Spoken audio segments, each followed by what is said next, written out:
할렐루야. 주님의 이름으로 우리 사랑하는 선한이웃 교회 모든 성도들을 환영하고 축복합니다. 이 시간 여러분 옆에 계신 분들, 전후 좌우에 계신 분들 다 바라보면서 인사 한번 합시다. 웃어주시면서, 그죠? 하나님은 당신을 사랑하십니다. 시작.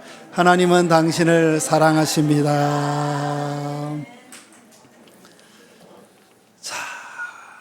저는 오늘 여러분들과 함께 기도가 전부였다라는 제목으로 말씀을 드릴까 합니다. 여러분, 사람의 인생살이는 늘 기다림의 연속입니다. 봄이 오기만을 기다리는 시절도 있었고, 어린 자녀가 학교에서 돌아올 때까지 문을 바라보며 기다린 적도 우리 부모님들은 다 있었을 거예요. 그러나 나이가 들수록 기다림이라는 말이 쉽지가 않습니다.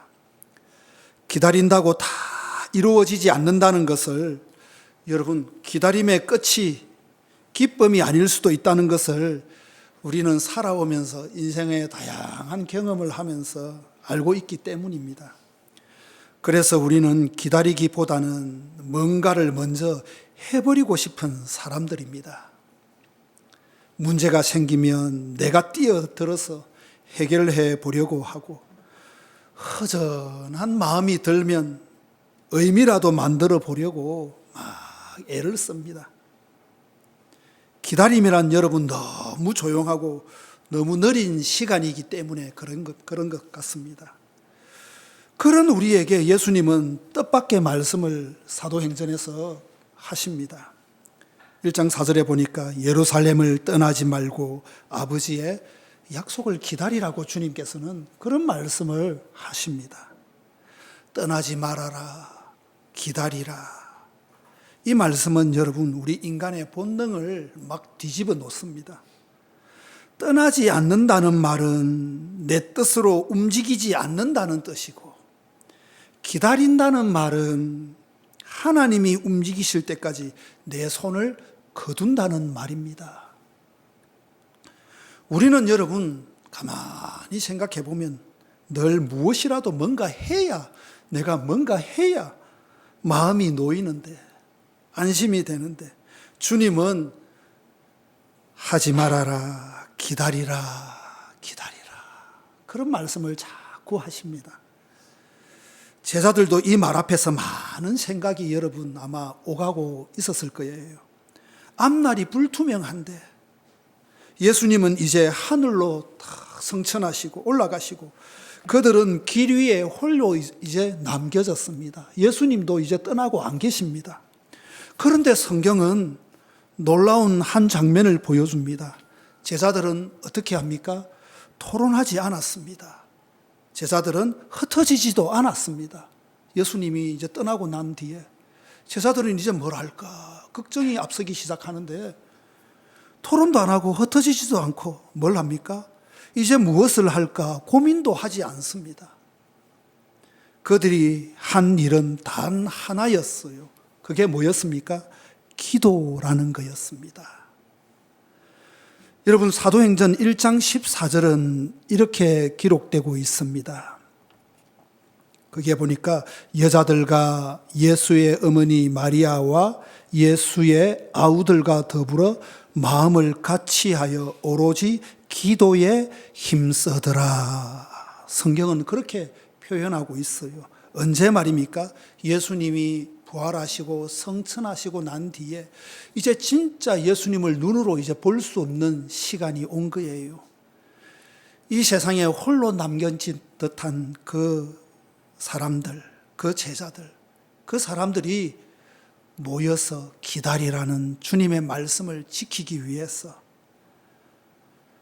여자들과 예수의 어머니 마리아와 예수의 아우들과 더불어 마음을 같이하여 오로지 기도에 힘썼다라고 성경은 짤막하게 여러분 말씀하고 있습니다.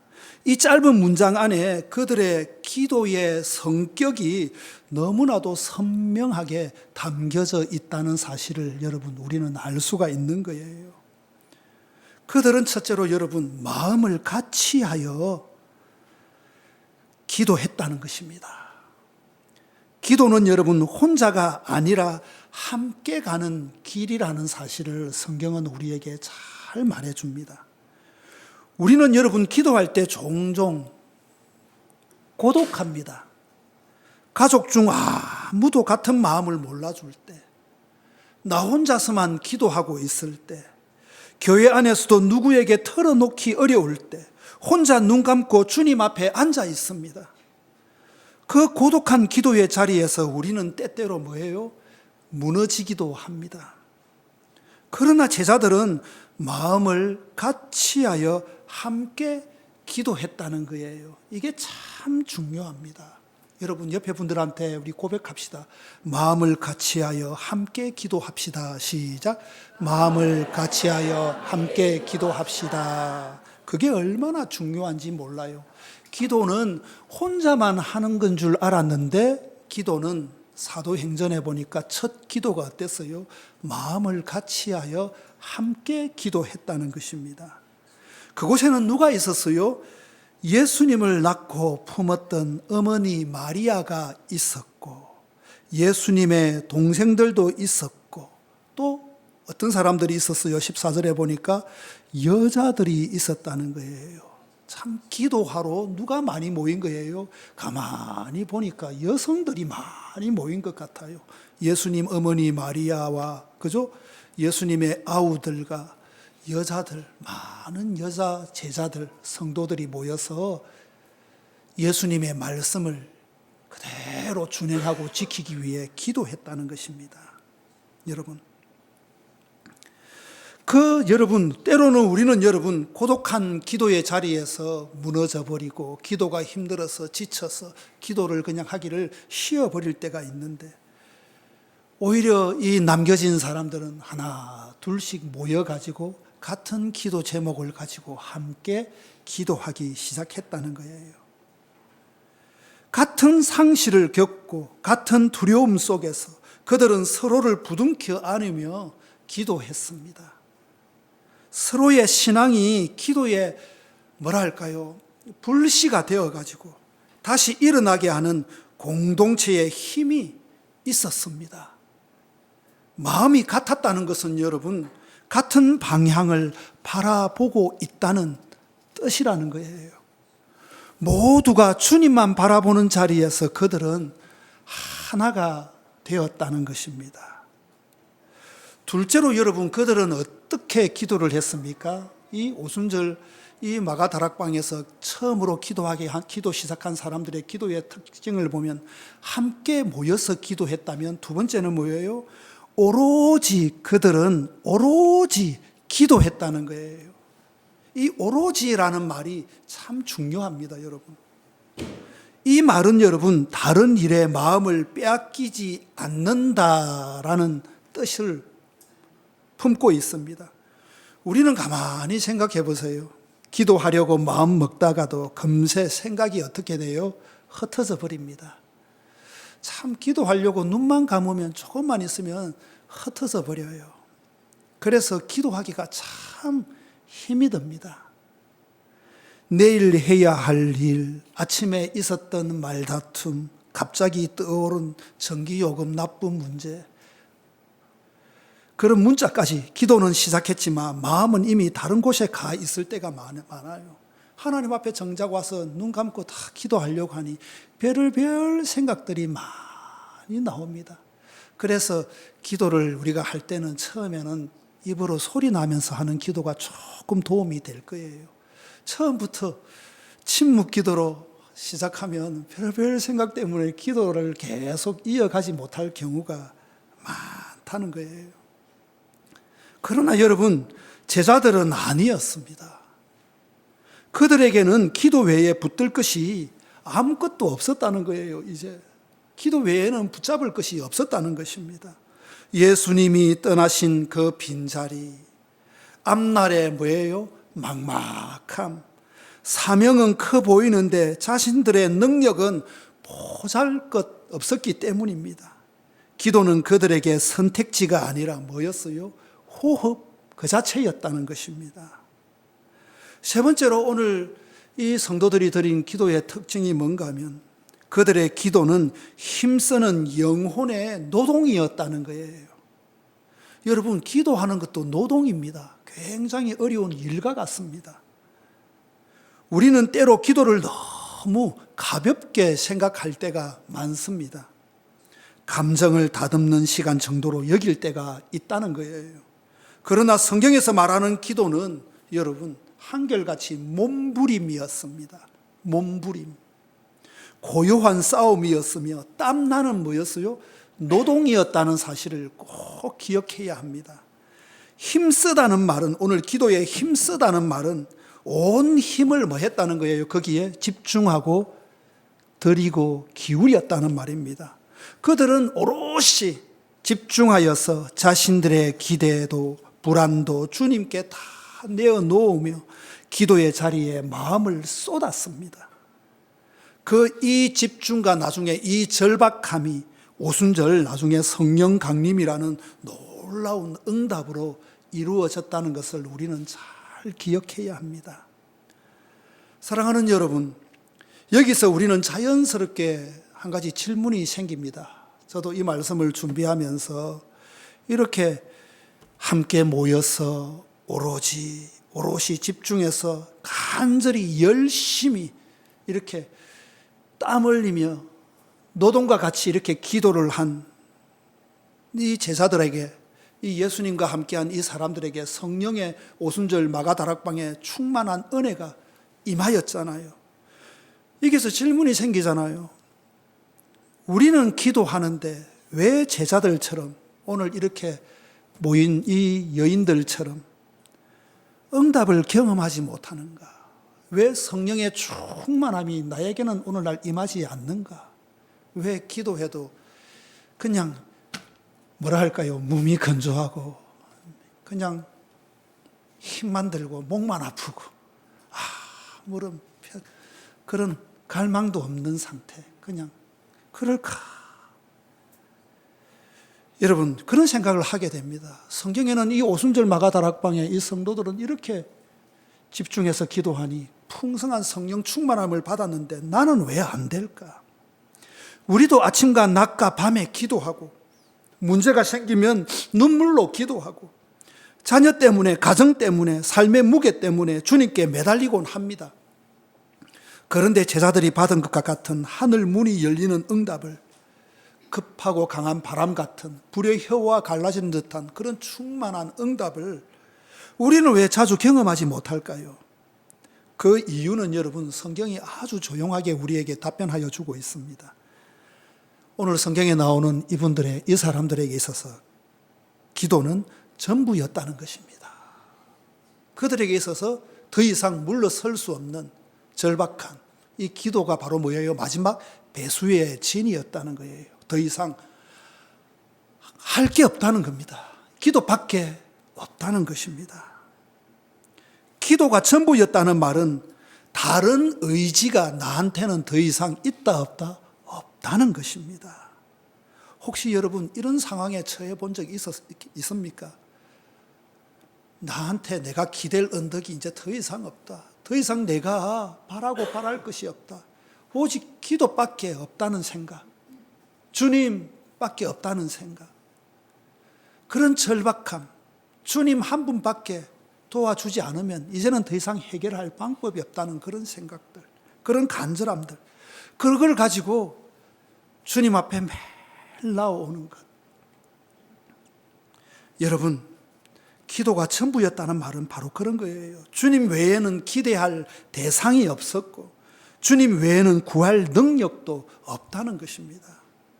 그러나 우리의 기도는 때로는 수많은 해결책들 중에 하나일 때가 참 많습니다. 대부분의 우리의 기도는 수많은 해결책들 중에 하나라는 거예요. 내 생각이 멈추 움직이고 계획을 세우고 해결을 시도해보고 그래도 안 될 때 그제야 기도하는 경우가 참 많더라는 것입니다. 다시 말하면 우리의 기도는 종종 어떤 기도예요? 대안적 기도라는 것입니다. 하지만 제자들의 기도는 유일한 기도였다는 것입니다. 몇 해 전에 한 장로님 가정에 어려움이 찾아왔습니다. 경제적인 어려움이 찾아왔어요. 저번에 우리 교회에서도 여러분 그죠? 그때 우리 시키나의 밤 때 김기호 장로님도 말씀 전할 때 경제적인 어려움이 찾아왔다고 이야기하잖아요. 막 집에 사업을 하는데 부도가 나가지고 온 집에 딱지들을 다 붙인다 생각해 보십시오. 그런 경험을 하셨다 했지 않습니까?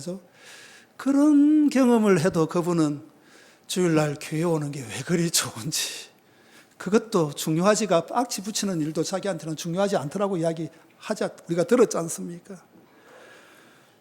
이 장로님도 그 김기호 장로님처럼 집에 엄청난 어려움이 닥쳤습니다. 사업이 부도가 났어요. 그래서 가지고 있는 모든 것을 다, 보험도 적금도 다 해지되고 압류가 되고 모든 것을 내 돈이 될 수가 없는 순간이 왔습니다. 집안은 하루아침에 조용해졌고 식탁에 오르던 반찬들이 갑자기 줄어들고 밥 먹을 것조차도 없어지기 시작했습니다. 그러던 어느 날 아내 권사님이 쌀통을 보니 쌀이 다 떨어졌어요. 쌀을 사고 싶은데 신용불량자가 되어 있고 카드도 쓸 수가 없고 지갑에는 돈도 있어요 없어요? 없습니다. 바닥에는, 그 쌀통에는 손바닥만한 양의 쌀이 남아있을 뿐입니다. 자, 저와 여러분들 같으면 어떻게 하겠습니까? 가만히 쌀알들을 손가락으로 쓰다듬는데 목이 메어서 그만 울음이 터졌다고 합니다. 자녀들 이제 성장해서 결혼도 해야 되고 이제 집도 마련해줘야 되고 막 살림살이도 마련해줘야 되는데 아무것도 없어요. 그러니까 목이 메어서 눈물이 그냥 흘러나올 수밖에 없었던 것입니다. 그리고 남편은, 이 장로님은 사업이 부도난 것 때문에 자존심이 상해 잠을 이루지 못하는 나날을 보냅니다. 자존심이 너무 상해요. 한 끼 한 끼가 눈앞에서 빠져나가는 듯 했습니다. 그날 밤 권사님은 조용히 부엌불을 끄고 쌀을 다 싸다듬어 한 줌 되는 쌀 가지고 쌀도 그 쌀 들어있는 그 부대 앞에서 앉아서 기도를 했다고 합니다. 기도로보다 탄식에 가까운 중얼거림이었어요. 주님, 울면서 제가 할 수 있는 게 이제 아무것도 없습니다. 살림도 수입도 사람들의 시선도 제가 붙들 수 있는 것이 하나도 없습니다.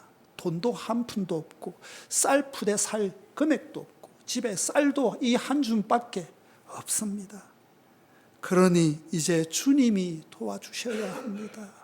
주님 도와주십시오 라고 간절하게 절박하게, 물러설 곳이 없잖아요.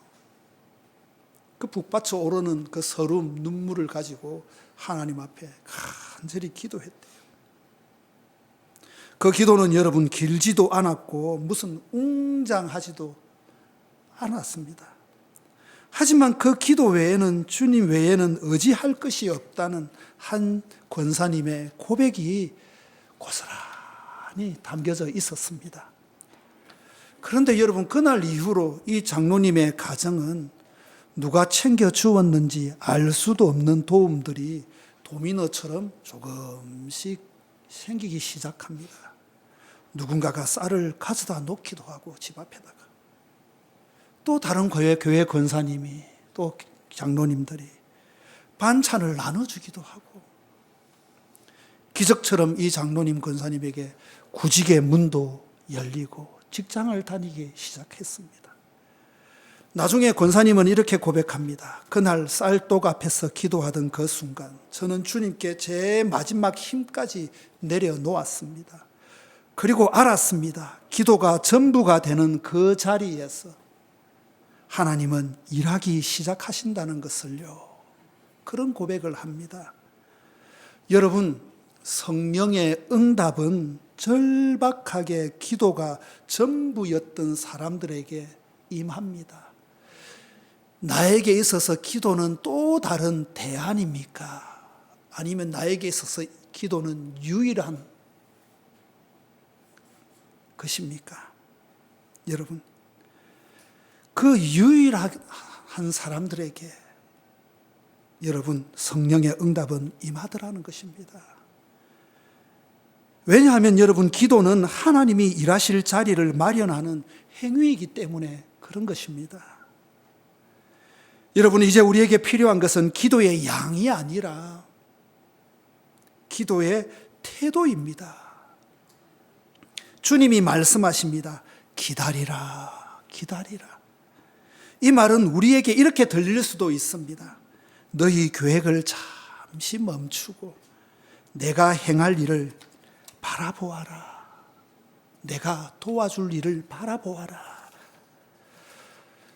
예수 그리스도께서 여러분 십자가에서 흘리신 피는 단지 죄사함을 위한 피만이 아닙니다. 여러분, 우리가 하나님께 나아갈 수 있는 담대함의 근거가 됩니다.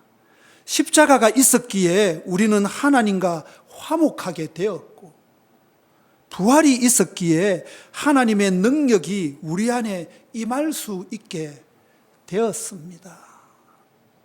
그러므로 여러분, 우리의 기도는 우리의 열심 때문에 응답되는 것이 아니라 예수 그리스도의 중보로 인해 응답되어진다는 것을 꼭 기억하시길 바랍니다. 성도의 기도는 언제나 예수 그리스도 이름 위에 있을 때 하나님의 약속을 현실로 끌어오는 힘을 갖게 됩니다. 그러므로 여러분, 오늘 우리는 다시 고백할 줄 알아야 합니다. 주님, 기도가 전부입니다. 내 능력으로는 아무것도 할 수 없음을 인정합니다. 내가 움직이기 전에 주님이 움직여셔야 합니다. 주님, 나는 절박합니다. 주님의 도움이 필요합니다. 주님 도와주세요. 주님 함께 해주세요. 주님의 도움이 없으면 나는 아무것도 할 수 없습니다. 우리는 헤쳐나갈 힘도 없습니다. 주님, 이루어 주십시오. 이 기도의 고백 위에 주님은 오늘도 여러분 성령의 은혜를 우리에게 내려주실 줄 믿습니다. 그 은혜가 여러분의 가정과 삶과 지친 마음 한가운데 조용히 그러나 분명히 임하게 되기를 주님의 이름으로 간절히 축원합니다. 기도하시겠습니다. 주님, 오늘 이 아침 말씀 앞에 서니 참으로 우리의 힘으로 살아온 날들이 많았음을 고백합니다. 무너지는 마음을 부여잡고 스스로 길을 찾아보려던 그 조급한 순간들 속에서도 주님은 언제나 우리를 기다리고 계셨습니다. 그러나 우리는 떠나지 말라는 말씀을 잊고 내 뜻대로 문을 두드리고 내 힘으로 무엇이라도 해보려 했습니다. 그렇게 하다 보니 마음은 더 메말라지고 평안은 멀리 멀리 달아나 버렸습니다. 주님, 오늘 제자들이 보여준 그 한 가지 마음을 같이하여 오로지 기도에 힘쓰던 그 태도를 나의 마음에도 다시 허락하여 주시옵소서. 우리가 기도의 자리에 앉을 때 흩어진 마음을 모아주시고 무너진 영혼을 세워주시며 주님의 약속을 믿는 담대한 믿음을 공급하여 주시옵소서. 우리 가정에도 우리 교회에도 주님이 주시는 성령의 숨결이 뚜렷하게 스며들게 하여 주옵소서. 우리가 할 수 없음을 인정하고 주님이 하셔야 한다는 사실을 고백할 때 오순절 날처럼 우리 삶에도 하늘이 열리는 은혜를 허락하여 주옵소서. 주님, 기도가 전부였던 사람들에게 응답이 전부였던 것처럼 우리의 삶과 가정에도 주님의 응답이 새롭게 찾아오게 하여 주옵소서. 예수 그리스도의 십자가와 부활의 은혜가 우리를 강하게 하시고 붙들어 주시며 무너진 자리마다 회복의 빛을 비추어 주옵소서. 오늘도 우리를 부르신 주님께 감사를 드립니다. 우리를 포기하지 않으신 주님, 오늘도 기도하는 자리를 불러주신 주님, 그분의 이름을 높여드립니다. 예수 그리스도의 이름으로 기도합니다. 아멘.